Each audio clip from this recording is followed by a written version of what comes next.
మరోవైపు వరంగల్లో విద్యార్థి సంఘాలు ధర్నా చేపట్టాయి. ఫీజు రీయింబర్స్మెంట్ నిధులు విడుదల చేయాలని డిమాండ్ చేస్తున్నారు. ఫీజు రీయింబర్స్మెంట్ కోసం విద్యార్థులంతా రోడ్డెక్కారు. విద్యార్థుల ధర్నాతో అక్కడ భారీగా ట్రాఫిక్ జామ్ ఏర్పడింది. పోలీసులు ఆందోళనకారుల మధ్య తోపులాట జరగడంతో పరిస్థితి ఉద్రిక్తంగా మారింది. దీనిపై మరింత సమాచారాన్ని మా ప్రతినిధి కేకే అందిస్తారు. ఫీజు రీయింబర్స్మెంట్ కు సంబంధించి మొత్తంగా కూడా ఆందోళన కొనసాగుతుంది.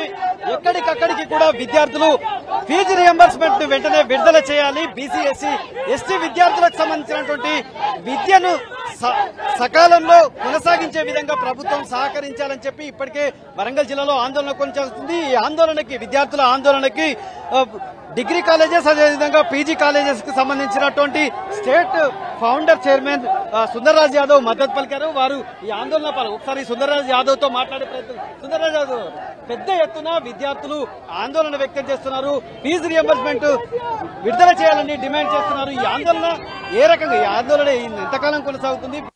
రీయింబర్స్మెంట్ మీద మీరు ఏ రకంగా వీళ్ళకి మద్దతు తెలియజేస్తారు? ఇప్పుడు ఇవాళ విద్యార్థులు రోడ్డు పైకి వచ్చారంటే దాదాపు సంవత్సరం బకాయిలు ఆ ప్రభుత్వంలో ఉన్నాయి, 2 సంవత్సరాల బకాయిలు ఈ ప్రభుత్వం, దాదాపు 3-3.5 సంవత్సరాలకు సంబంధించిన రీయింబర్స్మెంట్ పెండింగ్ ఉన్నట్లో 7,000 నుంచి 7,500 కోట్లు ఇవాళ బకాయిలు ఉన్నాయి. అయినా కానీ మేము ప్రభుత్వానికి సహకరించడానికి మేమున్నాం.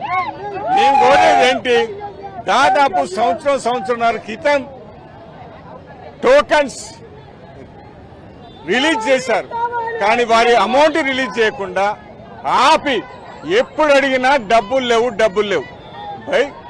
మీరు జీతాలు తీసుకోవడానికి ఎమ్మెల్యే ఎంపీలకు డబ్బులు ఉంటాయి, గవర్నమెంట్ ఎంప్లాయీస్కి ఉంటాయి, ప్రతి ఒక్కరి స్కీమ్ నడపడానికి మీకు డబ్బులు ఉంటాయి. కానీ ఇవాళ పేద విద్యార్థులు, ఎస్సీ ఎస్టీ బీసీ బహుజన విద్యార్థులకు చెల్లించవలసిన స్కాలర్షిప్లు ఆర్టీఎఫ్లకు మాత్రం ఈ ప్రభుత్వం దగ్గర డబ్బులు లేవంటే ఇది ఒక బాధాకరమైన విషయం. మిమ్మల్ని ఏమంటున్నావు, దఫా వారీగానే చెల్లించండి, 20% అయినా రిలీజ్ చేయండి, కానీ వీరి భవిష్యత్తును కాపాడవలసిన బాధ్యత ఇవాళ ప్రభుత్వం పైన ఉన్నది.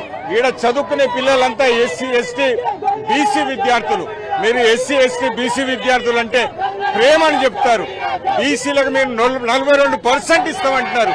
అంత ప్రేమ చూపే వాళ్ళు వారికి రావాల్సిన, బీసీ విద్యార్థులకు రావాల్సిన స్కాలర్షిప్లు ఆర్టీఎఫ్ల కాడ ఇచ్చి మీ చిత్తశుద్ధిని తెలియజేసుకోండి. ఇవాళ ముఖ్యమంత్రి గారు మనసు పెట్టుకొని ఎస్సీ ఎస్టీ బీసీ విద్యార్థుల భవిష్యత్తును దృష్టిలో పెట్టుకొని తక్షణమే ఇవాళ 3ంటికి మీరు మీటింగ్ కాల్ఫర్ చేశారన్నారు. అదంటే సంతోషంగా మీరు అది రిలీజ్ చేసి వీళ్ళందరినీ కాపాడుతారని, ఇది రిలీజ్ చేయని పక్షంలో ఈ ఉద్యమం కొనసాగుతుంది. ఇది ఖచ్చితంగా బీసీ ఎస్సీ ఎస్టీ విద్యార్థులను స్కాలర్షిప్ ఇచ్చి వాళ్ళ విద్య సకాలంలో కొనసాగే విధంగా చూడాలి. బహుజన విద్యార్థుల భవిష్యత్తు కోసం ప్రభుత్వం ఖచ్చితంగా పటిష్టమైన అడుగులు వేసి అటు కాలేజెస్ ని కాపాడాలి, విద్యార్థుల భవిష్యత్తుని కాపాడాలని చెప్పి సుందర్రాజ్ యాదవ్ తనకు సంబంధించిన అభిప్రాయం వ్యక్తం చేశారు. కెమెరామెన్ సునీల్ తో కేకే 10 టీవీ వరంగల్.